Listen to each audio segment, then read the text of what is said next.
নমস্কার বন্ধুরা। 2026-27 আর্থিক বাজেট অলরেডি পেশ হয়ে গেছে। আপনারা অনেকেই খবরও পেয়ে গেছেন। আপনারা এটুকুও জেনে গেছেন যে এবার আয়কর স্ল্যাবে কোনো পরিবর্তন হয়নি। কিন্তু আয়কর স্ল্যাবে পরিবর্তন না হলেও চাকরিজীবী বা বেতনভোগীদের জন্য বা প্রবীণ ব্যক্তিদের জন্য এই বাজেটে কি কি প্রাপ্তি হয়েছে বা কি কি নিয়মে পরিবর্তন হয়েছে বা কি কি নতুন নিয়ম চালু হতে চলেছে সেই বিষয়গুলি আলোচনা করব। প্রায় 15টি এইরকম তথ্য যেগুলি আপনার কাজে অবশ্যই লাগবে, কারণ আপনারা জানেন নতুন আয়কর আইন 2025 কিন্তু এই এপ্রিল থেকেই শুরু হচ্ছে। সুতরাং কী কী নিয়মে পরিবর্তন হতে চলেছে বা কী কী ঘোষণা হলো সেটা অবশ্যই একটু দেখে নিন, তাতে আপনার কিন্তু কাজে অবশ্যখানি সুবিধা হবে। প্রথমত আসি 2026 সালের বাজেটে আয়কর সংক্রান্ত যে শীর্ষ ঘোষণা, তার মধ্যে প্রথম হচ্ছে কি যে 1 এপ্রিল থেকে চালু হবে, অর্থাৎ 2026-এর 1 এপ্রিল থেকে চালু হবে আয়কর আইন 2025। তার মধ্যে অনেক আইন নিয়ে বা অনেক নীতি নিয়ে আমরা কিন্তু আগে আলোচনা করেছি এবং ভবিষ্যতেও কিন্তু আরও করব। করদাতাদের জন্য এটি সবচেয়ে একটা বড় সংস্কার। আয়কর আইন 2025 1 এপ্রিল থেকে 6 দশকের পুরনো, অর্থাৎ 1961 সালের পুরনো আয়কর আইনকে প্রতিস্থাপন করবে। করের হারে এবার কোনো পরিবর্তন নেই এবং যে লেখা, অর্থাৎ আয়কর আইনের যে একটা যে নীতি ছিল, যে লেখার পরিমাণ ছিল, যার নিয়ম ছিল, সেটাকে প্রায় 50% কমানো হয়ে গেছে। কর বিরোধ এবং মামলা মোকদ্দমা দূর করতে আরও দ্রুততার সঙ্গে কাজ করা হবে। সাধারণ করদাতাদের জন্য ফাইলিংয়ের কাজ সহজ করার জন্য আইটিআর ফর্মগুলি পুনরায় ডিজাইন করা হয়েছে। কারণ সরলীকৃত আয়কর যে রিটার্নগুলি ফর্মগুলি নিয়ে অর্থমন্ত্রী বলেন, নতুন আয়কর ফর্ম নিয়ম এবং রিটার্ন ফর্ম শীঘ্রই অবহিত করা হবে। সহজ সম্মতির জন্য ফর্মগুলি পুনরায় ডিজাইন করা হয়েছে। পরিবর্তনগুলি বোঝার জন্য করদাতাদের পর্যাপ্ত সময় দেওয়া হবে এবং প্রথমবারের মতো ফাইলকারী এবং ছোট করদাতাদের জন্য এটা একটা বড় স্বস্তি। অর্থাৎ আয়কর আইনে যে প্রথম যেটা পরিবর্তন, সেটা হচ্ছে আইটিআর ফর্মগুলিকে পরিবর্তন করা হচ্ছে এবং সহজ করা হচ্ছে। যেটা এতদিন জটিল হয়েছিল, বিশাল বড় ছিল, সেটা কিন্তু আর থাকবে না, অনেক ছোট হয়ে যাবে এবং প্রি ভ্যালিডেট হয়ে যাবে। অর্থাৎ সেগুলো আগে থেকে বেশিরভাগই পুরনো হয়ে থাকবে, মানে পুরনো হয়ে থাকবে। আপনারা জানেন কিন্তু অলরেডি অনেক কিছুই কিন্তু পুরনো হয়ে থাকছে, কিন্তু আরও খুঁটিনাটি বিষয়গুলো কিন্তু হচ্ছে এবার থেকে আপডেটেড হয়ে থাকবে, যাতে কোনোভাবে না ভুল হয়। অর্থাৎ ঘুরিয়ে বলা যায়, কোনোভাবে কেউ যাতে আয়কর আইনের যে ভুল ইউজ না করতে পারে বা ফাঁকি দিতে পারে। এবার আছে ইনকাম ট্যাক্সের কোনো কিন্তু ছাড় হয়নি, যেটা আমরা প্রথমেই বলেছি যে 12 লক্ষ টাকা পর্যন্ত নতুন কর কাঠামোতে সে একই আছে, কোনো কিছু কিন্তু সেই অর্থে পরিবর্তন হয়নি। এবার আছে সংশোধিত আইটিআর দাখিলের সময়সীমা বাড়ানো হয়েছে। দেখুন, আগে সংশোধিত বা রিভাইজ যে আইটিআর ফাইল করার সময় ছিল 31 ডিসেম্বর, কিন্তু তার পরবর্তীতে 31 মার্চ পর্যন্ত করা গেলেও সেটা কিন্তু খুবই জরিমানা ছিল। কিন্তু এবার বলা হয়েছে নতুন প্রস্তাবিত সময়সীমা হচ্ছে 31 মার্চ, তবে নামমাত্র ফি সহ। এবং এটা কিন্তু ভুল সংশোধন এবং মিস করা আয় রিপোর্ট করার জন্য আরও একটি ভালো সুযোগ। আইটিআরের শেষ তারিখের পরেও টিডিএস ফেরত পাওয়া যাবে। অর্থাৎ আপনারা জানেন আইটিআর ফাইল করার পরে যদি ডেট পেরিয়ে যায়, সেক্ষেত্রে অনেকে আবার আইটিআর ফাইল করে, কারণ দেখা যায় অনেকে ভুলে গেছে আইটিআরটা 31 জুলাইয়ের পরে ফাইল করেছে। তো সেক্ষেত্রে তাদেরকে যে টিডিএস যদি রিটার্ন থাকে, তখন কিন্তু আর রিটার্নস মানে টিডিএস ফেরত ক্লেম করতে পারে না। সেটা কিন্তু নিয়ম পরিবর্তন করা হয়েছে, এটা কিন্তু বড় স্বস্তি। বলা হয়েছে 1 এপ্রিল 2026 থেকে কার্যকর হতে যাওয়া আয়কর আইনে করদাতারা দেরিতে আইটিআর দাখিল করলেও টিডিএস রিফান্ড দাবি করতে পারবে। অর্থাৎ আপনার এবার থেকে যদি 31 জুলাইয়ের পরে আপনি আইটিআর ফাইল করেন, তাতেও কোনো সমস্যা নেই, আপনি কিন্তু টিডিএস রিটার্ন ফাইল করতে পারবেন। রিফান্ড দাবি করার জন্য দেরিতে ফাইল যে করেছিলেন তার জন্য কোনো জরিমানা লাগবে না। এটি বেতনভোগী কর্মচারীদের জন্য একটা বড় স্বস্তি, যারা সময়সীমা মিস করেছেন কিন্তু অতিরিক্ত টিডিএস কেটে নেওয়া হয়েছে। অর্থাৎ বেতনভোগী কর্মচারীদের অনেক ক্ষেত্রে সমস্যাটা কী হয়, টিডিএস বেশি কাটা হয়ে গেছে কিন্তু আইটিআরও দেরি করে ফাইল করা হয়েছে, অর্থাৎ নির্দিষ্ট সময়ের মধ্যে আইটিআরটা ফাইল করা হয়নি। সেই সমস্ত ক্ষেত্রে কিন্তু আর জরিমানাটা নেওয়া হবে না। আয়ের ভুল প্রতিবেদনের জন্য কিন্তু আবার সেই সঙ্গে 200% জরিমানা নেওয়া হবে। বিষয়টা কি বলা হচ্ছে, এবার ছোটোখাটো আয় অসঙ্গতি এবং যদি অল্প আয় গোপন করতে গিয়ে ধরা পড়েন, সেক্ষেত্রে আর জেল হবে না। ন্যূনতম অপরাধ এবং আয়কর লঙ্ঘনের ক্ষেত্রে জরিমানা দিলেই কিন্তু ছাড় পাওয়া যাবে, কোনো শাস্তির মুখে পড়তে হবে না।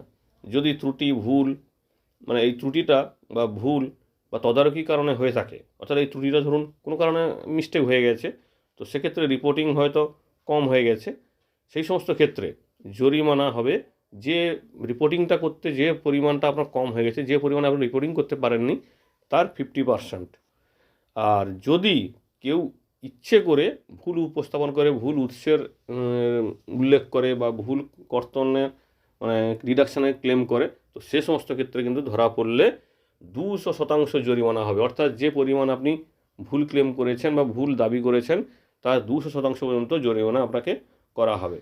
ছোট করদাতাদের জন্য টিডিএস সার্টিফিকেট, অর্থাৎ যাদের কোনো টিডিএস সার্টিফিকেট লাগছে না, মানে টিডিএস লাগছে না বা খুব অল্প পরিমাণ টিডিএস লাগছে, তাদের জন্য সার্টিফিকেট কিন্তু এবার স্বয়ংক্রিয় হয়ে যাচ্ছে।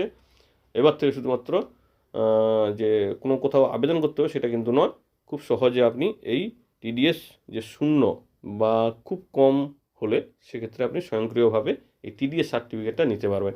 এই টিডিএস সার্টিফিকেটটা এমনিতে আপনারা জানেন ব্যাংক ট্যাঙ্কে কিন্তু লোনের ক্ষেত্রে অনেক ক্ষেত্রে কাজে লাগে, সেটা কিন্তু অবশ্যই আপনার সুবিধা হবে। 2026 সালের বাজেটে সোভরেন গোল্ড বন্ড নিয়ে একটা বড় পরিবর্তন হয়েছে। কি হয়েছে? সোভরেন গোল্ড বন্ডে এতদিন আপনারা জানেন যে 2.5% করে সুদ দেওয়া হতো। সেটা কি হতো, মানে বন্ডটি ইস্যু করার সময় যে দাম ছিল এবং বিক্রি করার সময় যে দাম হতো, সেই যে লাভ্যাংশটা হতো সেটা যদি ম্যাচুরিটিতে বিক্রি করা হয় সেক্ষেত্রে কোনো ট্যাক্স লাগতো না বা এই সুদের উপর কোনো ট্যাক্স লাগতো না। তো এবার থেকে কিন্তু সেটাকে সীমাবদ্ধ করা হয়েছে। বলা হয়েছে যে সমস্ত সভরেন গোল্ড বন্ড ক্রেতা সরাসরি আরবিআই থেকে বন্ড কিনেছেন এবং মেয়াদ পূর্তি পর্যন্ত ধরে রেখেছেন, তাদের কিন্তু মেয়াদ পূর্তিতে কোনো ট্যাক্স দিতে হবে না, তাদের কোনো ক্যাপিটাল গেইন লাগবে না।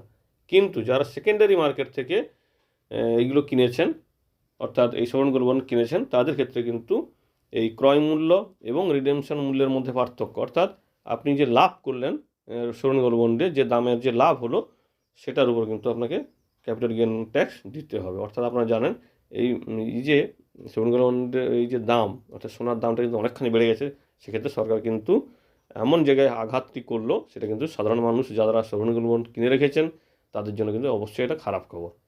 কারণ আপনারা জানেন সভরেন গোল্ড বন্ড কিন্তু এই মুহূর্তে আর বিক্রি হচ্ছে না, যা হয়েছিল আগে হয়েছিল এই মুহূর্তে বন্ধ। কিন্তু যারা কিনে রেখেছে তাদের কিন্তু লাভ প্রচুর হচ্ছে, তো সেই লাভের উপর কিন্তু কোপটা পড়লো। যদি আপনি আরবিআই থেকে সরাসরি কিনে থাকেন তাহলে কিন্তু আপনাকে কোনো ক্যাপিটাল গেইন ট্যাক্স দিতে হবে না, না হলে কিন্তু আপনাকে ক্যাপিটাল গেইন ট্যাক্স দিতে হবে। এবারে আসি একক 15G বা H ফর্ম পূরণ করা যাবে। এবার থেকে লাভ্যাংশ বা সিকিউরিটির ক্ষেত্রে বা সুদ বা মিউচুয়াল ফান্ডের ইউনিট থেকে আয় অন্তর্ভুক্ত যে সমস্তগুলো থাকে, যে সমস্ত আয়গুলো থাকে, সে সমস্ত ক্ষেত্রে আপনারা জানেন 15G বা 15H ফর্ম পূরণ করে সাধারণ নাগরিক এবং প্রবীণ নাগরিকরা ট্যাক্স ছাড় পেতেন বা টিডিএসের ছাড় পেতেন। তো সেটাকে একক করা হয়ে দেওয়া হয়েছে, অর্থাৎ 15G এবং 15H ফর্ম একটাই ফর্ম হবে, সেটাতেই নবীন এবং প্রবীণ ব্যক্তিরা সবাই কিন্তু পূরণ করতে পারবেন। কারণ দুটো করে ফর্ম হলে কিন্তু তাদের সমস্যা হয়। শুধু তাই নয়, আবার বলা হয়েছে 15G এবং 15H ফর্ম এককভাবেও জমা দেওয়া যাবে, অর্থাৎ বিভিন্ন জায়গায় আপনার ধরুন জমা আছে, বিভিন্ন সম্পত্তি মানে বিভিন্ন জায়গায় আপনার ইনভেস্ট আছে, তো বিভিন্ন জায়গায় আপনাকে আর 15G বা 15H ফর্ম পূরণ করা যাবে না, আপনাকে কিন্তু একটাই 15G বা 15H ফর্ম পূরণ করতে হবে। অর্থাৎ একবারই আপনি 15G বা 15H ফর্ম পূরণ করলে আপনার কাজটা হয়ে যাবে। বাজেট নথি অনুসারে নতুন আইনটি কিন্তু 1 এপ্রিল 2027 থেকে কার্যকর হতে চলেছে। অর্থাৎ একক যে 15G এবং 15H ফর্ম পূরণ করা হবে সেটা কিন্তু অবশ্যই কাজের হবে, কারণ আপনাকে বারবার বিভিন্ন ব্যাংকে বা বিভিন্ন পোস্ট অফিসে ছুটতে হবে না আপনার এই 15G বা 15H ফর্ম পূরণ করার জন্য, এবং আপনাকে কী হচ্ছে সমস্ত তথ্যগুলো আপডেট করে জমা করলেই হবে। ক্রিপ্টো লেনদেনের উপর সেখানেও কিন্তু বলা হয়েছে যে সমস্ত এক্সচেঞ্জগুলি আছে তাদেরকে প্রতিদিন 200 টাকার জরিমানা দেওয়া হবে যদি তারা সঠিক বিবৃতি না দেয়, এবং ভুয়ো তথ্য প্রদানের ক্ষেত্রে 50,000 টাকা পর্যন্ত জরিমানা করা হবে। 1 এপ্রিল 2026 থেকে এই নিয়মটি চালু করা হচ্ছে। ক্ষুদ্র করদাতাদের জন্য এই যে টিডিএসের, যেটা আমরা একটু আগে বলেছি, টিডিএসের জন্য শূন্য মানে টিডিএস বা কম টিডিএস, সে সমস্ত ক্ষেত্রে কিন্তু যে আইটিআর বা টিডিএস সার্টিফিকেট নেওয়ার জন্য ইলেকট্রনিকভাবে আবেদন করা যেতে পারে। এবার আসি ইনকাম ট্যাক্সের চেঞ্জ। কোনো কিন্তু চেঞ্জ হয়নি, আপনারা দেখতে পাচ্ছেন নিউ রিজিউমে 4 লক্ষ টাকা পর্যন্ত কোনো ট্যাক্স লাগছে না। 4 লক্ষ থেকে 8 লক্ষ টাকা 5%, 8 লক্ষ থেকে 12 লক্ষ টাকা 10%, 12 লক্ষ থেকে 16 লক্ষ টাকা 15%, 16 লক্ষ থেকে 20 লক্ষ টাকা 20%, 20 লক্ষ থেকে 24 লক্ষ টাকা 25% এবং 24 লক্ষ টাকার উপরে 30%। আর ওল্ড রিজিউমে 2.5 লক্ষ টাকা অন্তত কোনো লাগবে না, কিন্তু 2.5 লক্ষ থেকে 5 লক্ষ টাকা 5%, 5 লক্ষ থেকে 10 লক্ষ টাকা 20%, এবং 10 লক্ষ টাকার উপরে কিন্তু 30% ট্যাক্স লাগবে। মোটর দুর্ঘটনার দাবিতে প্রদত্ত যে সুদ, অর্থাৎ গাড়ি মানে মোটর দুর্ঘটনা, সেই সমস্ত ক্ষেত্রে ট্রাইব্যুনাল কর্তৃক যে একটা ক্ষতিপূরণ দেওয়া হয় বা কোনো ব্যক্তিকে টাকা দেওয়া হয়, তার উপর যে সুদ থাকে সেখান থেকে কিন্তু আর টিডিএস বা মানে ট্যাক্স নেওয়া হবে না। এমনকি তার বাড়ির লোকজনও যদি পায় মৃত্যুর পরে, সেক্ষেত্রেও কিন্তু কোনো টিডিএস লাগবে না। এটা কিন্তু ক্ষতিপূরণের ক্ষেত্রে খুব একটা ভালো স্বস্তির খবর। বিশেষ করে দুর্ঘটনার পরে কোনো হয়ে গেলে ওই ব্যক্তি, অর্থাৎ যিনি দুর্ঘটনার শিকার হয়েছেন, উনি যদি জীবিত থাকবেন তিনিও টিডিএসে ছাড় পাবেন, ওনার পরিবারের লোকও টিডিএসে ছাড় পাবেন। প্রভিডেন্ট ফান্ড সংক্রান্ত সেই অর্থে কোনো ঘোষণা না হলেও বলা হয়েছে এই যে বেতন সংযুক্ত শিথিলতা, অর্থাৎ আপনারা জানেন 15,000 টাকা থেকে বাড়ানোর একটা ব্যাপার, সেটা নিয়ে আলোচনা হবে, এবং শেয়ার হোল্ডার ভিত্তিক পার্থক্য অপসারণ করা হবে। বিভিন্ন কোম্পানিতে বিভিন্ন ধরনের শেয়ার যে থাকে সেটাকে অপসারণ করা হবে, এবং 1952 সালের যে ধারা 17-র অধীনে ইপিএফে যে ছাড়ের ব্যাপারটা থাকে সেটাও যাতে অসঙ্গতি আছে সেটাকেও কিন্তু মানে সীমা নির্ধারণ করা হবে নতুন করে। তবে এখানে কিন্তু ইপিএফের বেতন বাড়ার মানে পেনশন বাড়ার বিষয়ে কিন্তু কোনো ইঙ্গিত নেই। এবার আসি প্রবীণ নাগরিকদের জন্য। প্রবীণ নাগরিকদের জন্য সেই অর্থে কোনো ঘোষণা না থাকলেও মোটামুটি যেটা আছে যে কিছু 17টি ক্যান্সারের ওষুধের শুল্কমুক্ত করা হয়েছে, 7টি বিরল রোগের ওষুধের শুল্কমুক্ত করা হয়েছে, এবং প্রবীণ ব্যক্তিদের জন্য কোনো আয়করে কোনো ছাড়ের কোনো পরিবর্তন করা হয়নি। কিন্তু স্বাস্থ্যসেবার পরিবর্তনের ক্ষেত্রে নতুন একটি বায়োফার্মা শক্তি নামক একটি উদ্যোগ নেওয়া হয়েছে, যেটাতে 10,000 কোটি টাকার পদক্ষেপ নেওয়া হয়েছে। এবং সেই সঙ্গে যেটা আমরা একটু আগে বলেছি, প্রতিটি কোম্পানিকে আর 15H ফর্ম আলাদা করে জমা করতে হবে না প্রবীণ ব্যক্তিরা, সেই সঙ্গে নবীন ব্যক্তিরাও 15G ফর্ম একসঙ্গে এক জায়গাতে জমা করলেই কিন্তু হয়ে যাবে। এটা হচ্ছে এই বাজেট থেকে মোটামুটি প্রাপ্তি। বাজেট থেকে যেটা বড় প্রাপ্তি নবীন এবং প্রবীণদের জন্য সেটা হচ্ছে 15G 15H ফর্ম, এবং যেটা হচ্ছে কি সময়ের পরে টিডিএস রিটার্ন আইটিআর ফাইল করলে টিডিএসের আপনি ক্লেম করতে পারবেন। এই বিষয়গুলো কিন্তু খুবই কাজে লাগবে আশা করি, এবং সেই সঙ্গে নতুন আয়কর আইনে আর কী কী পরিবর্তন আসে অবশ্যই আপনার সঙ্গে আমরা শেয়ার করব। ধন্যবাদ।